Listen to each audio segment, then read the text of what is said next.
વડાપ્રધાન નરેન્દ્ર મોદીના જન્મદિનને લઈને નોટિફાઈડ ભાજપા તેમજ મંગલમ પરિવારે ભૂખ્યાના ભોજન કેન્દ્ર ખાતે ગરીબોને ભોજન કરાવ્યું હતું। અંકલેશ્વર સ્ટેશન વિસ્તારમાં ગરીબ અને જરૂરિયાતમંદ લોકો માટે ચાલતા ભૂખ્યાને ભોજન કેન્દ્ર ખાતે વડાપ્રધાન નરેન્દ્ર મોદીના 75મા જન્મદિવસ નિમિત્તે નોટિફાઈડ ભાજપ તેમજ મંગલમ પરિવાર દ્વારા ભોજનની વ્યવસ્થા કરવામાં આવી હતી, જેનો લાભ 400થી વધુ ગરીબોએ લીધો હતો।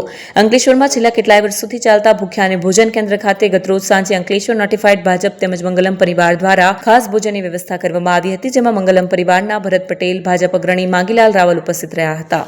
આપણા ગુજરાતના પનોતા પુત્ર અને દેશના યશસ્વી વડાપ્રધાન જેમને આત્મનિર્ભર અને એક પ્રગતિશીલ ભારતને ઓળખાણ અપાવી અને આખા વિશ્વમાં જેમનું નામ ગુંજે છે એવા આપણા યશસ્વી વડાપ્રધાન નરેન્દ્રભાઈ મોદીના જન્મદિન નિમિત્તે અમે ભૂખ્યાને ભોજનમાં અમારી સંસ્થા લગભગ છેલ્લા 8 વર્ષથી ભૂખ્યાને ભોજન ચલાવે છે। આજે અમે નરેન્દ્રભાઈ મોદી સાહેબનો જન્મદિવસ ઉજવ્યો અને એ લગભગ દરરોજ 400 માણસોને અમે ભૂખ્યાને ભોજન પૂરું પાડીએ છીએ।